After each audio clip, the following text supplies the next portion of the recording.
Cara, e como que a gente tá hoje em cuidados paliativos na cardiologia? Porque isso é uma coisa que é muito bem estabelecida em oncologia, em terapia intensiva também. A gente estava conversando agora um pouco, vem crescendo bastante até em terapia intensiva. Tem o Daniel Forte, que é um intensivista de renome, também que trabalha bastante com essa área de cuidados paliativos, que luta por divulgar mais nesse quesito. Mas e a cardiologia? Porque a gente, depois que passa no estágio da cardiologia, a gente passa na cardiologia, a gente vê que é uma área que é muito invasiva, né? É cateterismo, é cirurgia, é CDI, são diversos procedimentos invasivos. E geralmente o cardiologista é aquele cara, não, mas o cara tá com a IC ali, mas ele vai sair e tal. E como que tá isso hoje? Qual que é o tamanho entre aspas, esse problema, né? Que é a gente não enxergar os potenciais pacientes que podem se beneficiar disso aí na cardio. Só a ponta do iceberg, né? Essa é a ponta do iceberg, realmente.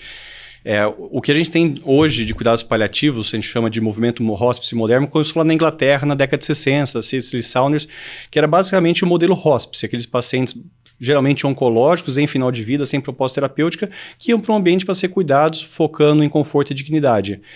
Isso está muito enraizado no conhecimento médico. Aquele perfil de cuidados paliativos de final de vida. Aquele paciente que está morrendo fora de terapêutica, aquele paciente que está nas suas últimas horas de vida. Isso é o cuidados paliativos. E, na verdade, vou usar a expressão que você falou, a ponta do iceberg. Isso é só um pedaço de cuidados paliativos. Ele é muito mais amplo. E eu vou me atrever a falar aqui para você que a cardiologia é a área com maior necessidade de cuidados paliativos. Depois eu vou me justificar por quê. E a menor capacidade de ofertar cuidados paliativos. É a maior área de déficit entre demanda e oferta. Que desigualdade, né? Exatamente. Muito maior do que a oncologia ou qualquer outra.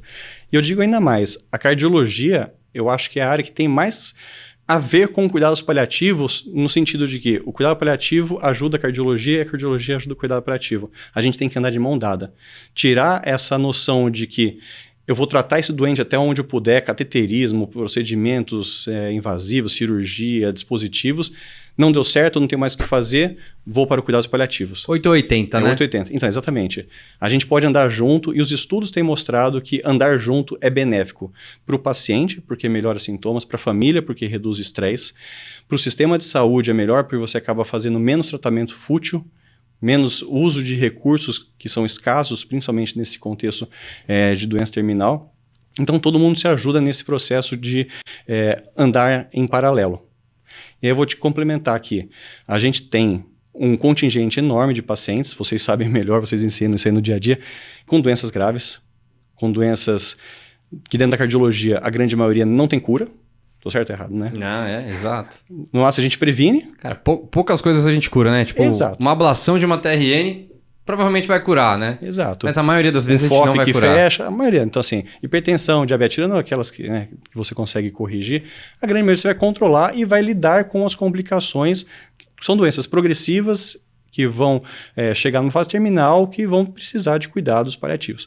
Então, você tem um contingente grande, uma alta mortalidade, doenças que não são curáveis. A gente tem, com as tecnologias, com as terapêuticas, cada vez mais pacientes mais idosos que vão acumulando fragilidade, que vão acumulando comorbidades, que vão necessitando cada vez mais de suporte, e a gente tem que ver como que a gente vai oferecer o melhor cuidado. Talvez um paciente na UTI, entubado, com balão, não seja o melhor cuidado. Até porque os recursos em saúde são finitos. Ainda mais no SUS ainda, né? Exato. Então, estou falando que cuidados paliativos é resolver o problema. Vamos parar de fazer suporte intensivo. Não, é entender quais pacientes se beneficiam realmente para que a gente também não faça o oposto. A distanásia, a obstinação terapêutica. Que é uma coisa que a gente vê muito no dia a dia. Com certeza. Né? Então, esse é um grande problema. E aí a gente tem, por exemplo, na insuficiência cardíaca, um grande contingente de pacientes, e na fase avançada, na terminalidade, a gente tem poucos recursos que realmente modificam. Transplante, dispositivo de assistência ventricular, que é para poucos, né? Então, assim, em números, a gente tem em torno de 31 mil e poucos pacientes morrendo de insuficiência cardíaca anualmente. A gente tem uma taxa de 360, 350 transplantes por ano, com uma taxa de mortalidade, o ano passado foi de 29%. Ou seja, do total de pacientes que morreram de insuficiência cardíaca, menos de 1% chegou efetivamente a uma terapia efetiva, que foi o transplante. A grande maioria vai falecer e a gente tem que dar esse tratamento. Então, isso é o primeiro problema, primeira faceta dessa questão. A segunda é, nós não temos um fomento de instituições, hospitais, sociedades que auxiliem na formação dessas pessoas, que deem estrutura para que elas possam trabalhar. A gente tem um pequeno contingente de pessoas profissionais, não só médicos, enfermeiros, psicólogos, fisioterapeutas, com formação em cuidados paliativos para atender essa demanda. Então, volta, é uma grande disparidade entre oferta e necessidade. E aqueles pacientes e aquelas pessoas que reconhecem que existe um problema, nossa, eu preciso fazer paliativo, esse paciente precisa de paliativo, ela não tem os recursos para resolver o problema, que é a comunicação. A gente sabe que um dos grandes problemas do lidar médico, principalmente nesse contexto de fragilidade, de muito sofrimento, é uma comunicação efetiva. Aí você vai lá, trata aquele paciente, vai conversar com aquela família, que veio sempre naquele modus operandi de é cirurgia, é procedimento, é remédio, é intervenção, é UTI, sai da UTI, volta para casa, e volta de novo para UTI, descompensa, sempre que...